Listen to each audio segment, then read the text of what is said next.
정말 여러분들 이제 50이 이렇게 넘어가니까 지금까지 지내왔던 것보다 더 빨리 지나간다고 생각하니까 좀 세상이 좀 너무 야속하기도 하고 그렇습니다. 특히 한국 사람들은 굉장히 바쁘게 지냅니다. 한국 사람들은 뭐가 그렇게 바쁜지 모르겠어요. 얼마나 바쁜가 하면 특히 서울에 살면은 새벽이고 밤늦게고 웬 사람들이 그렇게 바쁘게 사는지 모르겠어요. 예전에는 한 8시만 되면 밥 먹고 바로 잤습니다. 시골에 있는 분들이야 우리가 텔레비가 없을 당시에는 할 게 없었죠. 근데 요즘에는 사람들이 얼마나 바쁜지 모릅니다. 제가 남대문에서 이제 아르바이트를 하다가 남대문 이제 새벽 한 2, 3시 이렇게 가보면 예나 지금이나 사람들이 그렇게 바쁘게 삽니다. 한 3시, 4시 정도 되면요. 버스들이 지방에서 올라와서 옷가게 이렇게 이제 가게 하는 사람들이 도매로 물건을 띄러 비닐봉지 큰 것씩 지고 버스를 타고 또 내려갑니다. 새벽부터 그렇게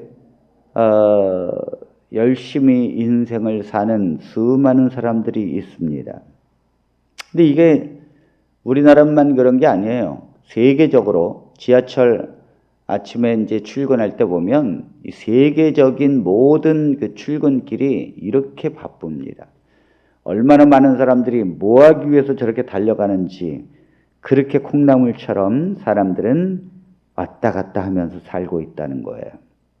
자, 그런데 이 바쁘다는 것은 괜찮은데 문제는 현대인들에게 쉼이 없다는 것입니다. 쉼이. 이 잠을 자도 쉬는 게 아니고요. 피곤하고요. 쉬는 게 또 쉬는 게 아니에요. 현대인들은 잠을 자도 충분히 자도 피곤해요. 그리고 쉬어도 피곤합니다. 이 이유가 뭘까요? 그것은 마음의 평강이 없기 때문에 그렇습니다. 마음의 평강이 없는 상태에서 쉬면요, 쉬는 중에도 꿈에서도 쉬는 동안에도 우리의 뇌는 걱정을 합니다. 마음의 평강이 없으면 내가 이렇게 자는데도 이 머리가 피곤해요. 그리고 그냥 아무것도 안 하고 있는데도 이 머릿속에서 굉장히 피곤합니다. 마음이 피곤하지 않아야, 마음의 쉼을 얻어야 사람이 평강을 얻는 것입니다. 예수님을 믿는 초대교회 성도들은 평강을 얻었습니다. 여러분, 예수님께서 우리에게 준 가장 큰 선물이 뭐냐? 평강입니다. 예수님께서 십자가에서 이루신 가장 큰 선물이 뭡니까? 네, 평강입니다. 주님께서는 부활하시고 나서 제자들에게, 다락방에서 떨고 있는 제자들에게 오셔서 첫 마디가 뭘까요? 너희에게 평강이 있을지어다.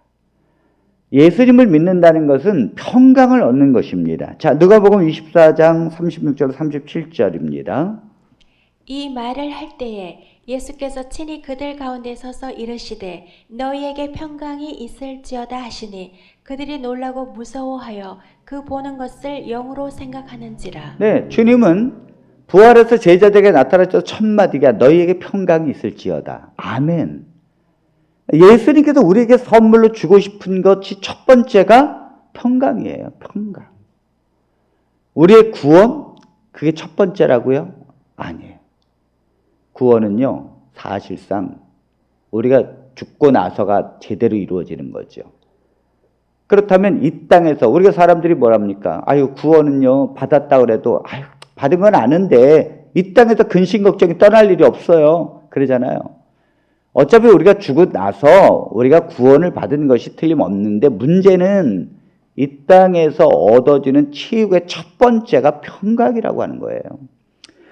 그래서 예수님을 믿는 초대교회는 언제나 신약 성경에 편지를 보낼 때 하나님의 은혜와 평강이 너에게 있을지어다. 이 안부를 먼저 보냈어요. 왜냐하면 교회에서 가장 중요한 것이 평강이기 때문입니다.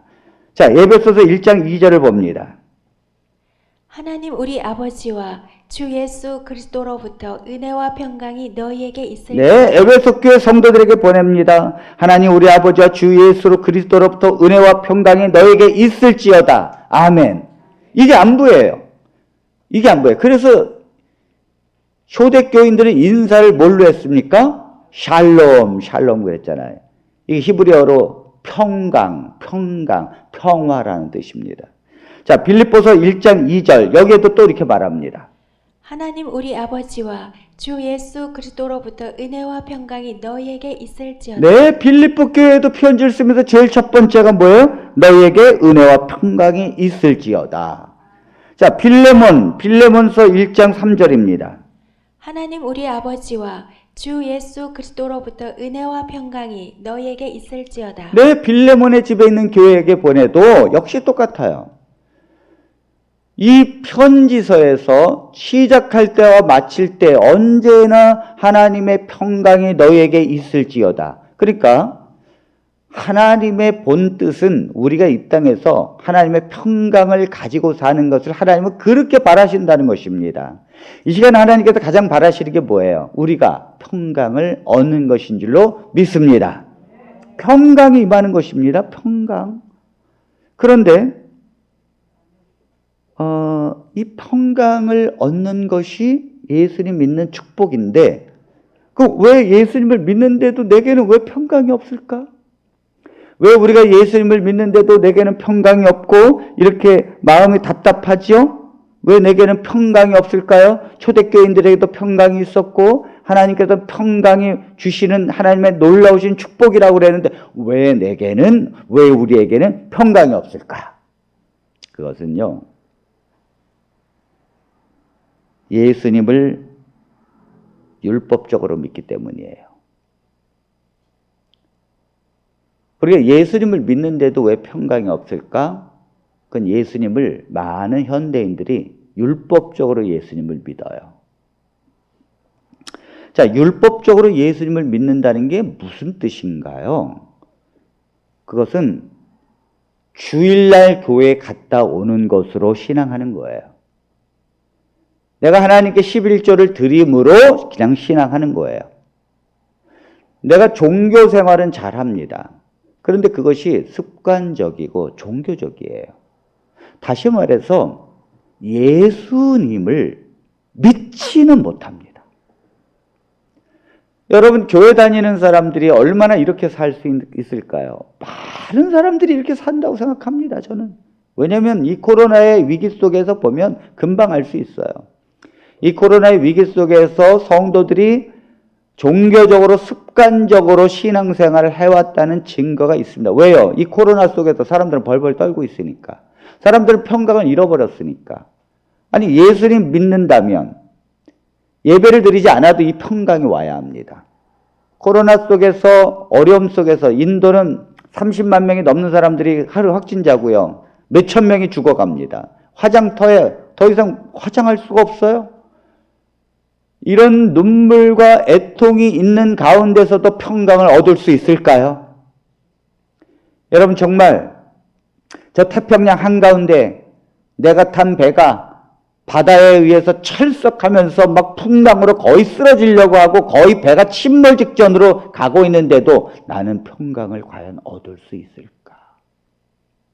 예수님 믿는 사람이라면 평강을 얻는 것은 당연합니다.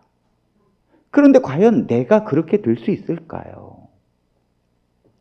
우리는 왜 우리의 삶에서 그 예수님을 믿는데도 그런 평강을 얻지 못할까? 이유는 그리스도를 율법적으로 믿기 때문이에요. 신앙하는 것으로, 주일날 예배 들어가는 것으로, 내가 하나님께 드리는 것으로, 교회 와서 있는 것으로, 또 성도들과 인사 나누고 교제하는 것으로, 오늘 목사님 말씀 듣는 것으로 신앙하기 때문입니다. 이건 다 뭐예요? 율법적으로 예수님을 믿는 것입니다. 진정 그리스도가 내 안에 임하고 모시고 사느냐의 문제입니다, 여러분. 내가 그리스도 안에 있느냐의 문제예요. 내가 예수님을 진정으로 믿느냐의 문제죠. 내가 풍랑 속에서 지금 죽어가도 그 예수님 앞에 평강을 얻을 수 있느냐의 문제예요. 내가 시험을 못 보고 내가 정말 직장을 잃어버리고 다른 사람 같으면 절망 가운데 있다 할지라도 나는 할렐루야 하면서 주님을 찬양하는 그 마음이 있을 수 있는가? 이것이 예수 믿는 것입니다. 예수 믿는 것. 우리가 예수를 율법적으로 믿게 되면 평강을 얻지 못하는데 이유가 뭐냐면 하나님의 이 평강은요 오직 그리스도를 믿음으로 오는 것이기 때문이에요. 내가 예배를 드림으로 오는 게 아니에요. 내가 찬양을 한다고 평강이 오는 게 아닙니다. 오직 그리스도를 믿음으로 평강이 얻는 줄로 믿습니다. 평강은 주님이 주시는 건데 주님이 이 시간 어떻게 줄까요? 네, 예수 그리스도를 믿고 그 주님이 이루어 놓으신 복음을 확증하고 내 마음에 그리스도가 임할 때 평강이 있는 줄로 믿습니다. 이건 진리입니다. 그런데 지금 이 히브리서를 쓰고 있는 대상이 누구인가 하면 평강을 잃어버리고 있는 히브리 유대교의 믿는 신자들이었어요. 그러니까 왜 이들이 예수님을 믿으면서도 평강을 잃어버리고 있을까요? 왜 예수 그리스도의 안식을 잃어버리고 있을까요? 히브리서 3장과 4장의 내용 넘어갈 때 보면 내용 전체를 제가 다루지 않습니다만 예수님을 믿는 안식 속으로 들어가라는 거예요. 왜 너희는 자꾸 율법 속으로 들어가느냐 이거죠. 왜 너희는 자꾸 신앙을 그렇게 형식적으로 모세가 가르쳐준 의문의 율법 속에서 하고 있느냐 이거죠. 자, 여러분 그 초대교회는 유대인들이 있고 그리고 이방인들이 있었습니다. 그런데 AD 70년에 이스라엘 예루살렘이 멸망하기 전까지는 초대교회 주류가 누구였는가 하면 유대인이었습니다. 그래서 그 유대인이 예수 그리스도를 믿어도 그들은 안식일을 철저히 지켰어요. 죽을 때까지. 그러나 이방인들은 안식일에 대해서 자유로웠습니다. 이미 AD 49년에 모세 율법을 그들에게 강요하지 말라고 그랬거든요. 그런데 AD 70년 예루살렘이 멸망하고 유대인들이 다 마사다 요새에서 서로 자살하고 멸망되어지자 초대교회 주류는 이방인들이 되었습니다. 이게 바뀌어진 것입니다. 그때부터는 이제 이방인들이 자유롭게 하나님 안에서 주일 중 첫날 AD 100년 속사도 시대, 그러니까 교부 시대에 들어서서는 그들이 공식적으로 말합니다. 주일 중 첫날 안식일을 버리고 주일 중 첫날에 성만찬을 위하여 너희들이 모이라라고 그들은 공식적으로 말하기 시작했어요. 그러나 AD 70년 이전에 쓰여진 거거든요. 히브리서는. 그러므로 아직도 유대인들이 강력하게 지배하고 있을 때, 그래서 그 유대교의 거짓 신자, 거짓 교사들이 예수를 믿는 유대인들을 향하여 모세 율법을 강요하고 다시 철저하게 안식일을 강조하면서 그들은 예수님을 믿으면서도 의문의 율법 속으로 향하고 있었어요. 그러니까 문제가 뭐냐면 예수 그리스도의 진정한 안식이 사라지는 거예요. 이게 여러분 어떤 분들은 예수님을 믿고 모세의 율법을 지키면 되는 거 아닙니까? 그러나 그게 사실은 거의 이론적으로 가능합니다만 현실적으로는 불가능합니다. 왜 불가능한가 하면 안식일과 주일을 우리가 율법적으로 가르침을 받게 되면 예수님을 믿는 신앙생활이 율법적인 신앙으로 꼴지어질 수 있어요. 거의 그렇습니다. 지금 이 히브리서를 쓰고 있는 대상에 믿는 유대인들은 예수님을 믿어도 어떻게 믿었는가 하면 유대교식으로 믿었어요. 예수님을 믿어도 율법적으로 믿었다고요.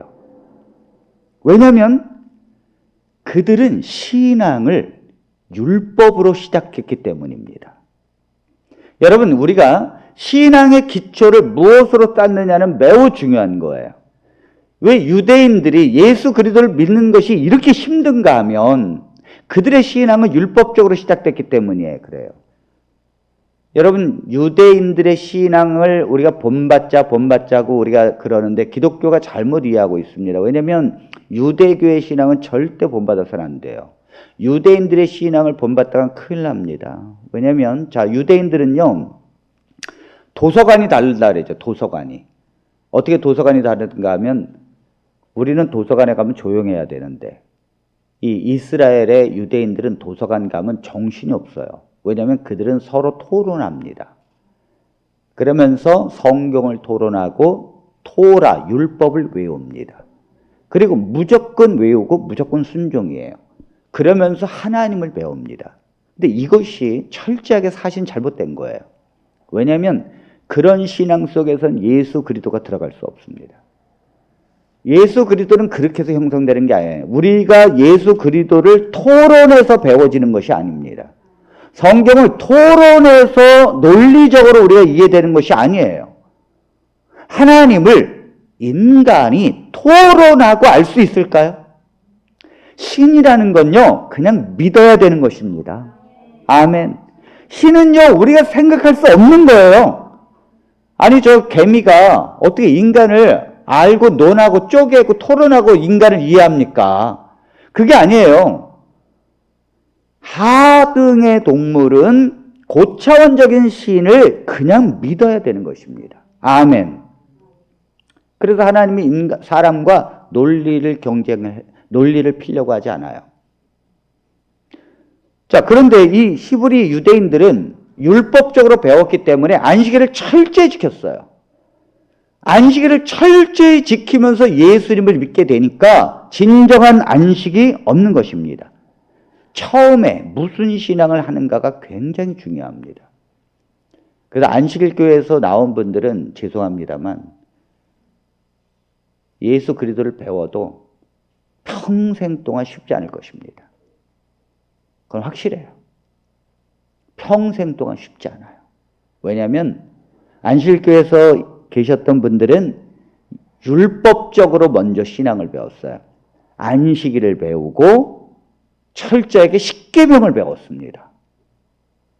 예수님은 간단하게 배웠어요. 그런데 철저하게 안식일 지켜야 된다. 이것 때문에 왜 안식일이냐 이것만 해도 공부를 수도 없이 하고 왜 율법이냐 이런 공부를 수도 없이 했습니다. 자, 이렇게 되면 사람이 처음에 이 율법으로 배우게 되면 아무리 예수님을 믿어도 그 예수님을 율법에 맞추어서 신앙하게 돼 있어요. 이것이 율법 속에서 살았던 사람들의 아픔입니다.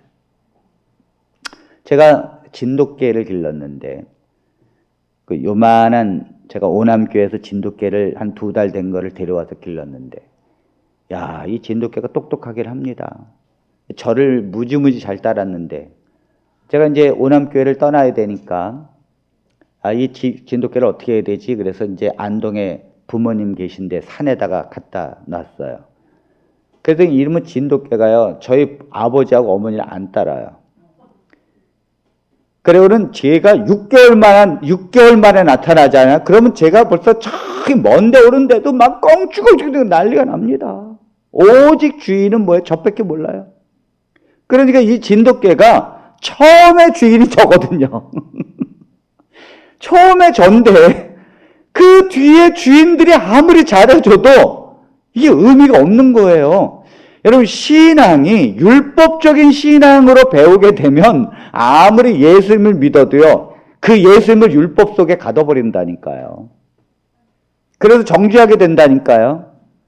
그래서 자꾸 뭐예요? 판단하게 된다니까요. 이것이 평생 동안 우리의 문제라는 것입니다. 제가 그 세상에 이런 일이라는 이 프로그램을 봤는데 거기에 보니까 한 그 아주머니가 시골로 이사를 왔습니다. 그 시골 동네에 이사를 왔는데 이사 온 지 4개월 만에 그 꿈을 꿨는데 꿈에 남자 귀신 얼굴이 나타나가지고 아주 그냥 그렇지 않아도 시골에 무서워 죽겠는데 그 남자 귀신 얼굴이 그냥 꿈에 나타나가지고 아주 그냥 정말 무서워서 막 떨고 있었습니다. 그런데 갑자기 보니까 이 집 앞에서 딱 보는데 동네 저기에 집 바로 저쪽 옆에 크게 남자 귀신이 빨갛게 보이는 거예요. 그래가지고 제보를 했잖아요. 세상에 이런 일이. 그게 아주머니가 봤는데 세상에 저 동네에 집 옆에 빨갛게 큰 남자 귀신 얼굴이 보여지는데 밤마다 보여지는데 사진을 찍었어요. 그래가지고 그 사진을 갖다가 이제 보냈는데 이게 합성이냐 아니냐 봤더니 아무리 사진 작가가 봐도 이건 합성이 아니에요. 그래서 이제 와가지고 드디어 이제 세상에 이런 일이 팀이 동네에 와서 주민들을 모아놓고 당신들 알고 있었느냐 그랬더니 주민들은 아무도 몰랐습니다. 몇십 년 살고 있던 이 주민들이 무슨 뭐가 어디 남자 귀신 얼굴이 보인다는 거야? 전혀 모르고 있었어요. 그래서 이제 그 집에 그 아주머니 집 그 현관에서 주민들이 다 보는 거예요. 그래서 이 아주머니가 밤에 돼가지고 저 보라고 저 보라고 저 집 옆에 저 빨간 거 저 눈 두 개 있고 코 있고 입 있고 그랬더니 드디어 이제 동네 사람들 오 정말 보이네. 아니 저렇게 왜 우리는 40년 동안 50년 동안 안 보였지? 나중에 이제 알고 보니까 그게 이제 뭐냐면 그 가로등이 빨간 가로등이 큰 나무를 비추는데 그게 이제 그늘이 지는 게 있을 거 아니에요. 나무 모양이 이렇게 이제 그늘이 지는 것도 있을 거 아닙니까? 근데 그게 아주 사람 모양으로 그것도 아주 험상궂은 귀신 남자의 모양으로 딱 이렇게 눈도 이렇게 해골처럼 탁 돼 있고. 그래서 동네 사람들은 그걸 아무렇지도 않게 생각한 거예요. 왜요? 아니 귀신 남자 꿈 안 꿨거든. 그런데 그 귀신꾼 남자 꿈을 꿔서 벌벌 떨고 있는 이 여자에게는 그게 귀신 얼굴로 보이는 것입니다. 그러면서 왜 이렇게 보였는가에 대한 해명을 하는데 그 심리사진 작가가 설명을 하기를 그때 이렇게 설명합니다. 사람은 자신이 먼저 듣고 본 것에 각인이 되면 모든 사물을 그렇게 보려고 하는 습성이 있습니다. 그래서 귀신의 얼굴을 꿈속에서 본 아주머니는 가로등불에 비추어진 나무가 그렇게 남자의 귀신의 얼굴로 보여진 것입니다. 이게 유대인들의 신앙이라는 거예요. 유대인들은 율법, 모세 율법, 안식일, 계명 철저하게 지키고 외웠고 거의 뭐예요? 모세 오경은 외웠단 말이에요. 이렇게 신앙하던 그들이 예수 그리스도를 봐도 모세 율법을 지키는 그리스도로 본 거예요.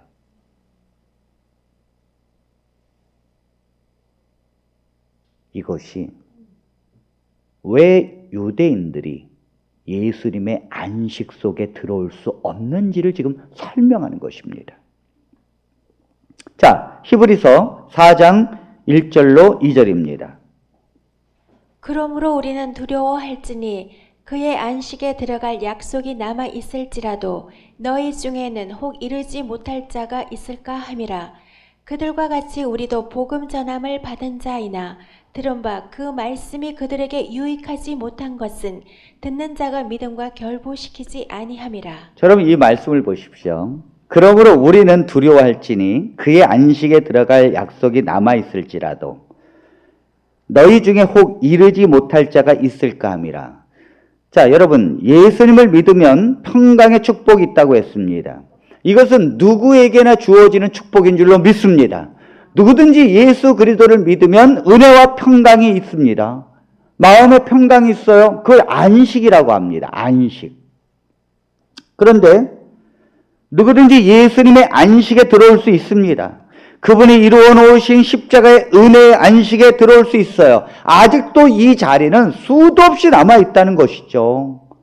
그런데 두려워할 필요가 있다는 거. 왜? 그의 안식에 들어갈 약속이 남아있을지라도 너희 중에 혹 이르지 못할 자가 있을까 함이라. 어떤 사람에게는, 어떤 유대인들에게는 그 예수 그리스도를 믿는 믿음 안에서의 안식에 들어올 수 없다는 거예요.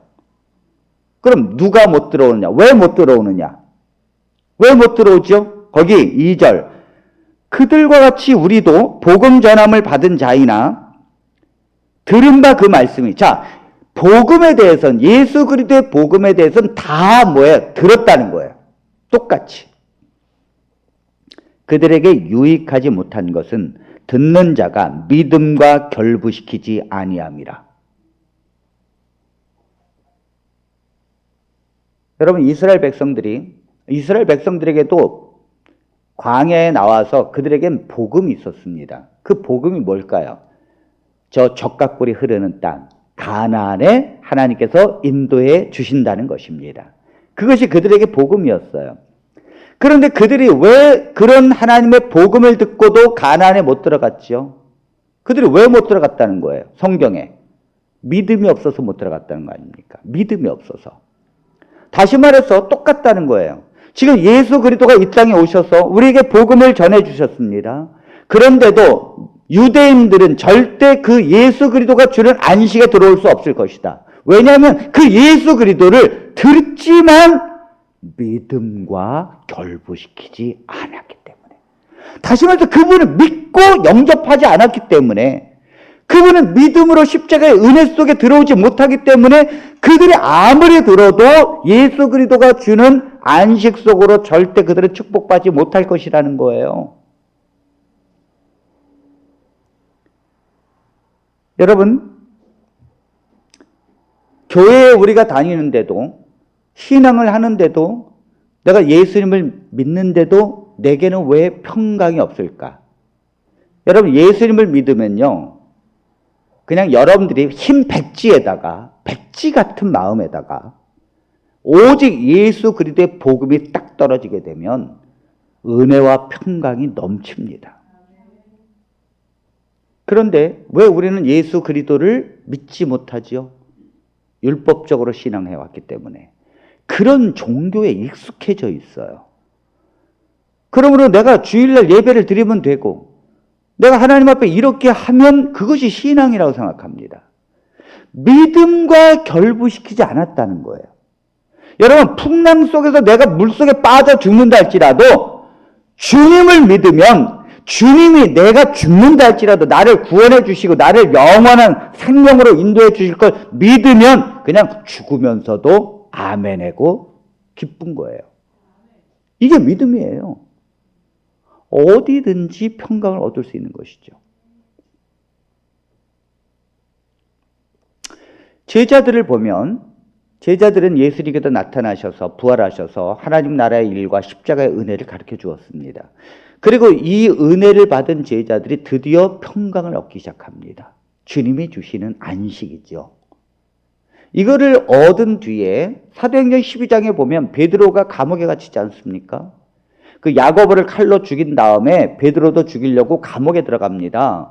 그런데도 천사가 와서 깨우기까지 베드로가 뭐 했어요? 잠자잖아요. 원래 베드로는요, 불안해서 떠는 사람이에요. 십자가 전에는. 그러나 그리스도의 평강이 주어지니까 내가 내일 죽을지도 모르는데도 자는 것입니다. 아멘. 여러분, 여러분들이 내일 죽는다 생각하십시오. 여러분들이 내일 죽을 수 있는 것이 틀림없을 수 있다고 생각해 보십시오. 그런데 오늘 가서 편하게 주무실 수 있겠습니까? 근데 예수 그리스도 안에 있는 자는 가능한 줄로 믿습니다. 바울과 실라가 사도행전 16장에 보면 감옥에 갇혔어요. 매를 맞고. 그런데도 찬송이 흘러넘칩니다. 이게 뭐예요?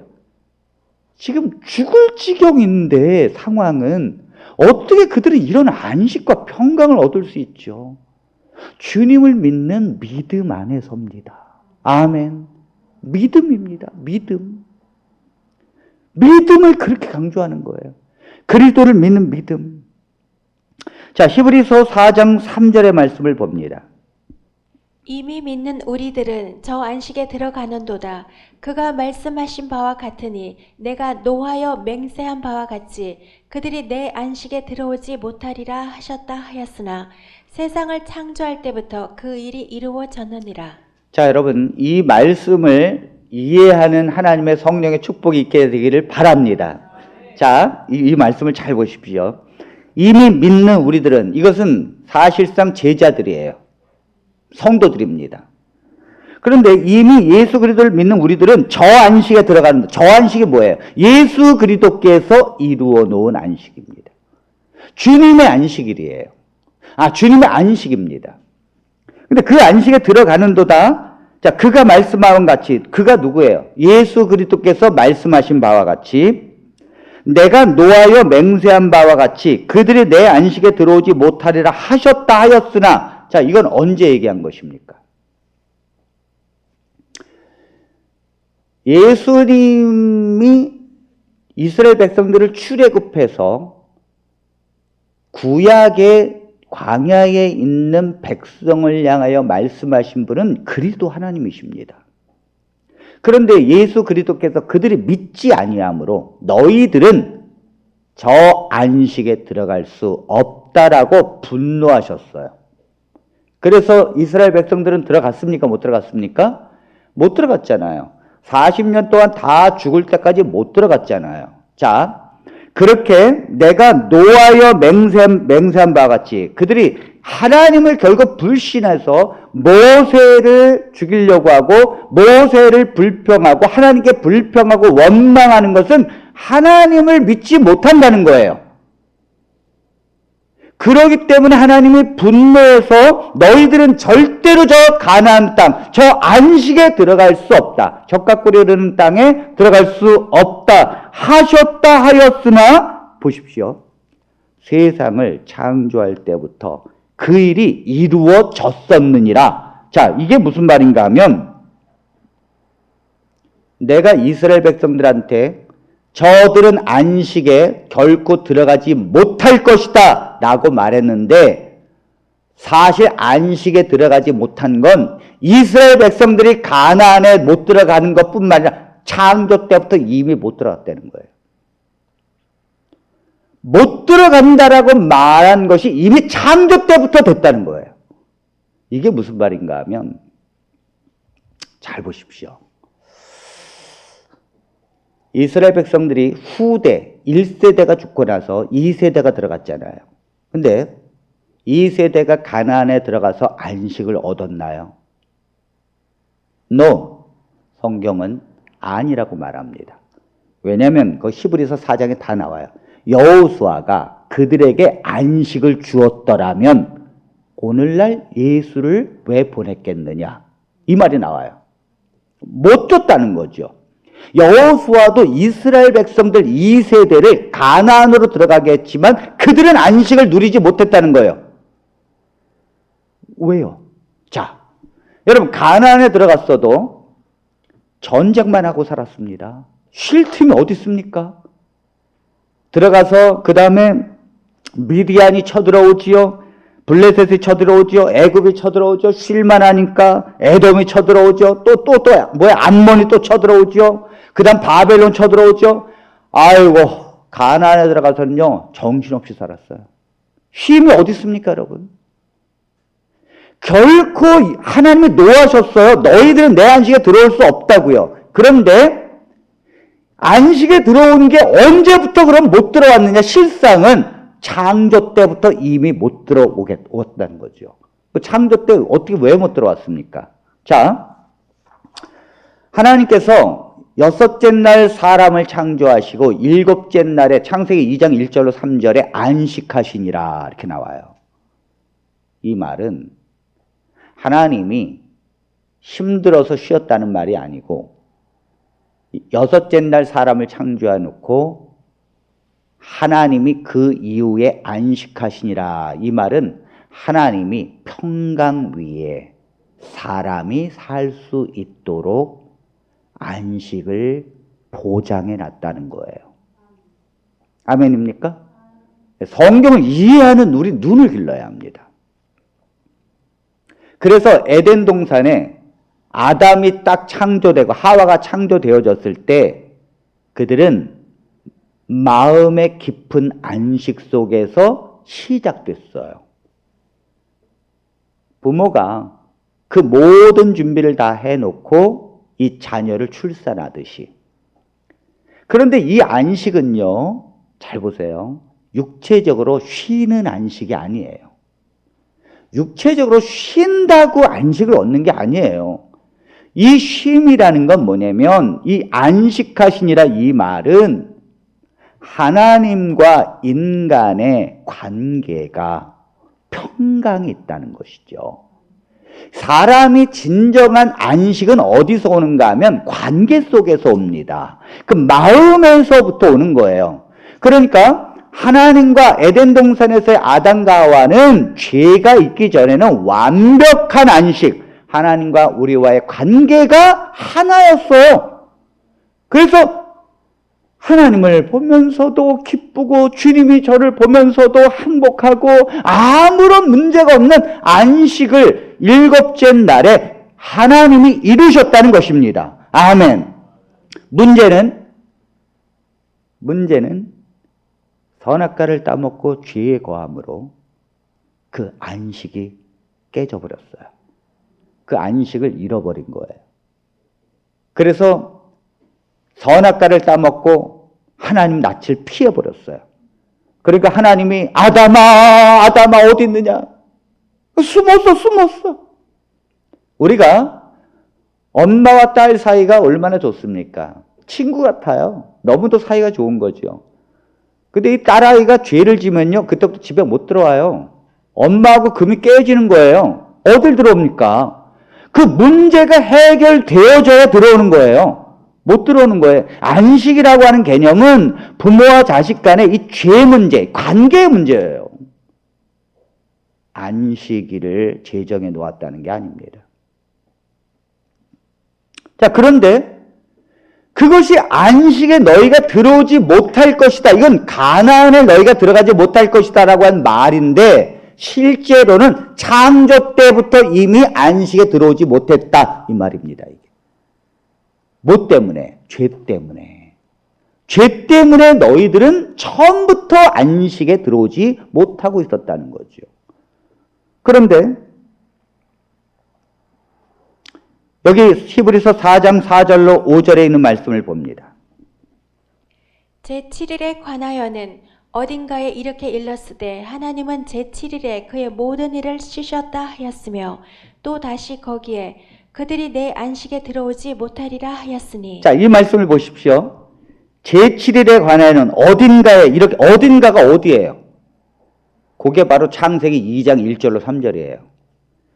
자, 제7일에 관하여는 어딘가에 이렇게 일렀을 때 하나님은 제7일에 그의 모든 일을 쉬셨다 하였으며, 그런데 5절 보세요. 또 다시 거기에, 거기가 뭐예요? 하나님이 이루어 놓은 안식에 그들이 사람이 내 안식에 들어오지 못하리라 하였으니. 자, 하나님이 인간에게 안식을 깔아 놓았는데 인간은 그 안식에 들어올 수 없다라고 말했다는 거예요, 하나님이. 그래서 그러면 우리가 어떻게 들어갑니까? 왜 이스라엘 백성들에게 만다를 가리켜서 안식일을 그들에게 가르쳤습니까? 왜 십계명을 주어서 철저하게 안식일을 지키게 했습니까? 왜 그들은 안식일을 지키지 않으면 돌에 맞아 죽을 정도로 엄격했습니까? 도대체 일주일마다 돌아오는 이 안식일은 무엇을 표상하는 것입니까? 장차 우리에게 안식을 주기 위하여 예수 그리스도가 초림으로 오실 것이라는 표상으로 주어진 거예요. 그래서 안식일을 일주일마다 지킬 때마다 아이고, 잃어버렸던 안식일, 잃어버렸던 평강, 이거를 그리스도께서 오셔서 십자가에서 이루신 것입니다. 아멘. 그래서 골로새서 2장 16절에는 안식일이 그리스도의 그림자라 그러잖아요. 어떻게 이루신 것입니까? 자, 여러분, 안식이 하나님과 우리와의 관계 속에 하나님의 이 모든 품 속에서 우리 안식을 왜 잃어버렸어요? 죄 때문에 잃어버렸잖아요. 그렇다면 예수 그리스도께서 십자가에서 우리 모든 죄를 짊어지시고 속죄하시고 끝내셨다면, 그 죄값을 주님이 보혈의 피로 완전히 대신 죽으심으로 죄값을 끝내셨다면, 다 이루었다 하시면서 죽으신 예수 그리스도 때문에 죄값이 소멸된 것이에요. 그러므로 무엇이 회복된 것입니까? 주 안에서 안식이 회복된 거예요. 아멘. 예수님을 믿음으로 안식에 들어가는 거예요. 이스라엘 백성들이 광야에서도 그들이 믿지 못함으로 가나안에 들어가지 못할 것이다. 절대 내 안식에 들어오지 못할 것이다. 근데 그 일은 창조 때부터 이미 이루어졌느니라. 창조 때 잃어버렸다는 거죠. 그 안식에 들어오지 못한다는 그 말이 창조 때부터 이미 오고 있다는 거지요. 그런데 그를 믿는 자는, 예수님을 믿는 자는 그 안식 속에 들어간다. 아직도 그 약속은 남아있는데 그들이 예수 그리스도를 믿지 않으므로, 결국 유대인들이 모세 율법 속으로, 다시 안식일 속으로 그들이 돌아가고 있는 이유가 뭡니까? 모세를 따르는 거죠. 그리스도를 믿는 것이 아니라, 제가 늘 말씀드리잖아요. 그리스도를 믿는다는 게 뭡니까? 십자가에서 내 죄를 속죄했다는 걸 믿는 것이고, 그리스도께서 십자가에서 이루어 놓으신 사실을 믿는 것입니다. 아멘. 그런데 그 사실을 부인해요. 그리고 다시 요면의 율법 속으로 다시 돌아갑니다. 그래서 이단들은 뭐예요? 또 유월절 지키고 안식일 지키고 초막절 지키지 않으면 다 거짓말이라고 하고, 자기들만 지키는 것이 남은 교회라고 하면서 개신교인들을 유혹하고 있다는 사실인데, 여기에 개신교인들이 수도 없이 넘어가고 있어요. 전 너무너무 이게 가슴이 아파요. 제가 개신교에 와가지고는 할 일이 너무너무 많아요. 너무너무 많아요. 개신교 한 목사님은요, 저 대전에 있는 한 목사님은 그 안식교회 교리를 인터넷으로 듣고 교인들 다 안식교로 데려가려고 그랬었대요. 그러다가 제 설교를 어떻게 유튜브에서 듣고는, 이야, 이게 안식교에 큰일 날 뻔했구나, 내가. 안식교 이게 잘못된 건데 이걸 몰랐구나. 그래서 저한테 전화를 해서 너무너무 고맙다 그러더라고요. 전 너무너무 가슴이 아픈 게, 안식교인들이 실제로 지금 숫자가 3만, 보수적으로는 3만, 많으면 5만입니다. 그런데 놀라운 건요, 안식교 한 목사가 설교하면요, 조회수가 10만이 넘어가요. 이게 웬일입니까? 그래서 저 기독교 이단 상담 거기에 아주 저한테 맨날 그래요. 도대체 목사님, 이 기독교가 다 안식교 이 목사들, 그 안식교 목사들은 자기들이 안식교 목사라고 내놓지도 않거든요. 그냥 자기 신분을 속이면서 설교하는데 사람들이 거기에 빨려 들어가는 거예요. 왜요? 성경에 안식을 지키라고 그랬으니까. 성경에 십계명 철저하게 지키라고 했으니까. 성경에 안식일은 오늘날에 토요일이니까. 안식교의 그 안식일을 지켜야 된다라고 하니까 이 기독교인들이 안식일을 왜 줬으며, 왜 오늘날 그리스도를 믿음으로 안식에 들어가는 것인지, 그 날이 의미가 없다는 이런 사실을 전혀 알지 못한다는 것이죠. 전혀 알지 못한다는 거예요. 너무너무 가슴이 아파요. 자, 그러므로 오늘 말씀은 무엇입니까? 오늘 말씀의 제목이 뭐냐면, 예수님을 믿는데도 평강이 없다면 이거예요. 왜 기독교인들이 이런 거짓 가르침에 유혹됩니까? 기독교 안에서도 예수님을 율법적으로 신앙하기 때문이에요. 내가 진정 예수님을 믿음으로 안식을 누리고, 내가 지금 코로나로 내일 죽어도 오늘 할렐루야 하면서 죽을 수 있는 안식이 우리 마음에 임했다면, 내 죄가 속죄가 되었고 그리스도를 믿는 자는 하나님의 자녀가 되는 권세를 얻었고, 그는 믿는 즉시 하나님의 자녀가 되었으며 영생을 얻었다는 것이 분명하다면, 성령께서 그런 믿음을 우리에게 주시고 예수 그리스도를 통하여 우리가 안식과 평강, 하나님과의 관계가 완전히 회복된 평강을 얻을 수 있다면 안식일이 무슨 의미가 있습니까, 여러분? 유월절이 무슨 의미가 있어요? 성경에서 말하고자 하는 내용이 뭐예요? 그 예수 그리스도를 믿음으로 안식에 들어간다고 말하잖아요. 이것은 창조 때 잃어버린 거지만 예수 그리스도께서 십자가에서 회복했다고 말하잖아요. 자, 그러나 예수님을 믿지 않는 자는 절대 그 안식에 들어올 수 없다는 것입니다. 그러므로 우리가 신앙을 예수 그리스도와의 관계를 회복해야 돼요. 주님이 십자가에서 죽으셨다는 게 다른 게 아니에요. 예수님과 우리와의 관계를 회복시켰다는 것입니다.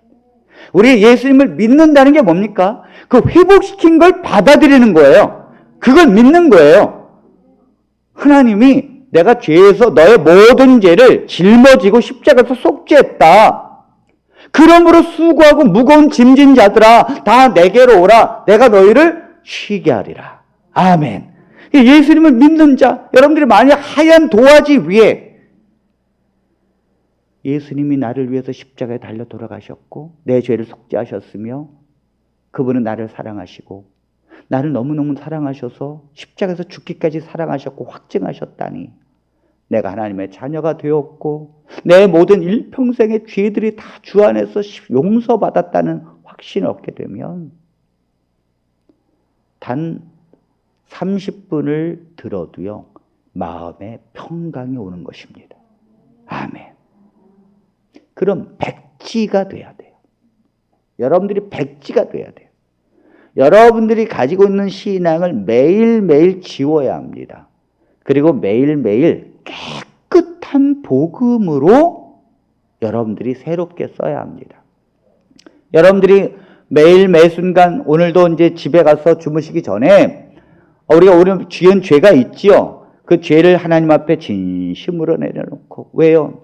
물론 이 죄를 주님이 십자가에서 속죄하신 건 맞습니다. 그러나 내가 발이 더럽혀진 이 죄 때문에 주님과의 관계 속에 고개를 못 들 수 있어요.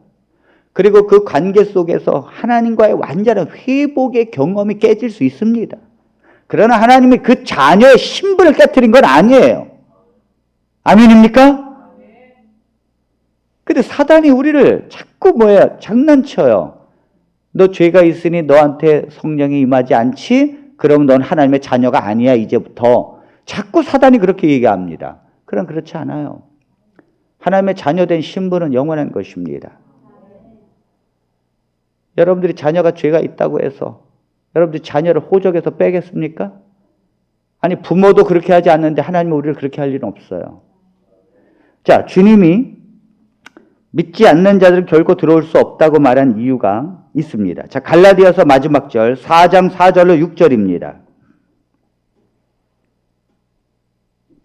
때가 참에 하나님의 그 아들을 보내사 여자에게서 나게 하시고 율법 아래에 나게 하신 것은 율법 아래에 있는 자들을 속량하시고 우리로 아들의 명분을 얻게 하려 하심이라. 너희가 아들이므로 하나님의 그 아들의 영을 우리 마음 가운데 보내사 아빠 아버지라 부르게 하셨느니라. 아멘. 여러분 때가 참에 하나님이 그 아들을 보내사 초림으로 보내셨다는 거죠. 여자에게서 나게 하시고 이건 이스라엘 백성 가운데서 나게 했다는 거예요. 이스라엘 백성이 여자거든요. 율법 아래 나게 하신 것은 자, 이 말씀은요. 예수님은 반드시 의문의 율법을 다 지켜야 합니다. 그렇게 율법 아래 태어났다는 거죠. 유대인으로 났다는 자체가 율법 아래 난 거예요. 유대인들은 반드시 모세의 율법을 지켜야 합니다. 이방인은요. 이방인은 처음부터 아니라니까요. 오직 유대인만 지켜야 돼요. 그래서 여자라는 건 이스라엘 백성을 말하는 것이고 율법 아래에 났다는 말은 다 똑같은 말이에요. 이스라엘 백성으로 태어났다면 율법을 지켜야 할 의무가 있는 것입니다. 그래서 예수님은 다 지켰다니까요. 뭐까지요? 할례까지 받았다니까요. 예수님은 안식일, 유월절, 절기, 월사 다 양자가 제사 지내는 거 다 했다니까요. 다 했다니까요. 6월절 되면 양 갖고 가서 제사 지냈어요. 자, 왜 주님은 그렇게 하셔야 되죠?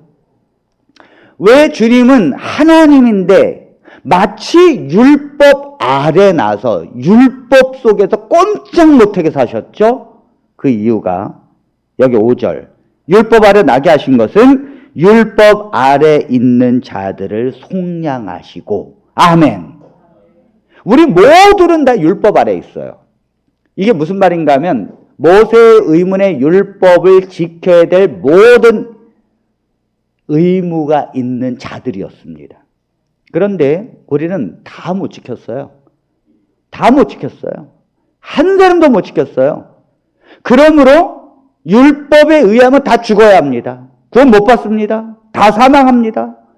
그런데 주님이 율법 아래 오셔서 모든 율법을 지키신 것은 율법 아래에서 그 율법을 지켜야 되는데 못 지킨 우리를 구원하기 위하여, 아멘, 속량하시고 우리를 뭐예요? 아들의 명분을 얻게 하려 하심이라. 아멘.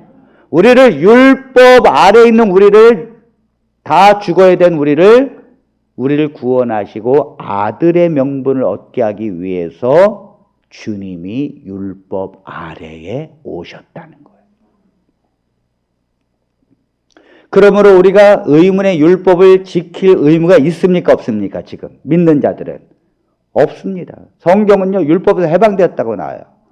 예수님께서 누가복음 4장 16절에 안식일에 이사야 61장 1절로 3절을 피시면서 하나님의 종이 주의 성령이 임하시면 가난한 자에게 복음을, 눈먼 자에게 보게 함을, 포로된 자에게 자유함을 주려하려 하심이라.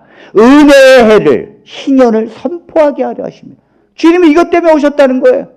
우리를 뭐예요? 속죄해서 풀어주기 위해서. 자, 6절. 너희가 아들이므로 하나님이 그 아들의 영을, 성령을 우리 마음 가운데 보내사. 자, 여러분, 성령은 누구에게 오는가 하면 하나님의 자녀에게 오는 것입니다. 아멘입니까? 하나님의 자녀에게 오는 거예요. 그런데 그 성령을 아들의 영이라 그래요. 예수 그리스도의 영이라 그래요. 이게 무슨 말인가 하면 성령이 우리 가운데 오셔서 예수 그리스도 안에서 우리가 관계가 회복되어질 뿐만 아니라 그리스도께서 십자가에서 이루어 놓으신 것을 성령이 확증하게 해줍니다. 흔들릴 수 없는 진리로 만들어요. 그리고 그 예수 그리스도의 복음을 전하게 만듭니다. 그래서 이 성령이, 여러분 생각해 보세요. 예수님이 십자가에서 나를 위해서 다 돌아가시고 죄를 속죄하셨다 해도, 자, 믿어져요, 안 믿어져요? 여전히 여러분들 죄를 짓고 있는데 예수님이 그 과거 2000년 전에 내 죄를 위해서 십자가에서 다 속죄했다, 이게 잘 안 믿어지는 거예요. 안 믿어지는 거예요. 그런데 하나님의 그 아들의 성령, 예수 그리스도의 영, 성령이 우리에게 임하게 되면 그게 믿어지는 것입니다. 아멘입니까? 그게 믿어져요. 추호도 의심 없이 믿어지는 거예요. 그게 믿어지면 어떻게 되는가 하면 그 하나님을 향하여 아버지 하나님, 아버지라 부르짖게 되는 거예요. 그게 성령이 아니면 그렇게 할 수 없어요. 여러분들이 기도하면서 아버지 하면서 할 수 있는 건 성령이 우리 마음 가운데 그리스도가 우리의 죄를 속죄하시고 하나님이 아버지 되심을 믿어지게 하기 때문입니다. 만약 안 믿어지면요, 평강이 없다니까요. 아직도 내 죄 때문에 괴로워하고 아직도 십자가의 은혜가 내 마음에 평강을 주지 못하는 것입니다. 여러분들이 왜 변화가 안 되는가? 왜 내가 정말 사람 앞에서 내 삶이 완전히 바뀌지 못하는가? 여러분, 성격은 변하지 않습니다. 성격은 왜 변하지 않는가? 하나님이 주신 거예요, 하나님이. 그런데 여러분들이 그 본성의 죄의 본성은요, 그리스도 안에서 달라집니다. 그게 달라지지 않으면 하나님은 아무런 능력이 없으신 분이에요. 속사람이 거듭나는 것은 성령이 내 안에 오셔서 그리스도의 복음을 깨닫고 눈물을 흘리게 되고 내 낡아지는 이 죄악의 벗을 벗어버리고 성령의 새로운 옷을 입게 되면 달라 보이는 거예요. 성경도 다르게 보이는 것입니다. 율법적으로 보여지는 게 아니라 하나님의 사랑과 은혜로 보여지는 줄로 믿습니다. 우리 사랑하는 성도 여러분, 예수님 안에서 평강과 안식을 누리시게 되기를 바랍니다. 그 예수님 안에서 여러분들을 아무도 빼앗지 못하게 하십시오. 그 기쁨을. 사단도 빼앗지 못하게 하고, 걱정과 근심이 그 기쁨을 빼앗지 못하게 하고, 여러분들이 사망도 그걸 빼앗지 못하게 하십시오. 사망이나 칼이나 위험이나 적신이나 그리스도 안에서 그리스도께서 우리를 사랑하시는 것을 절대 빼앗을 수 없는 일. 승리하는 저와 모든 여러분들이 되시기를 간절히 바라면서 말씀을 마칩니다.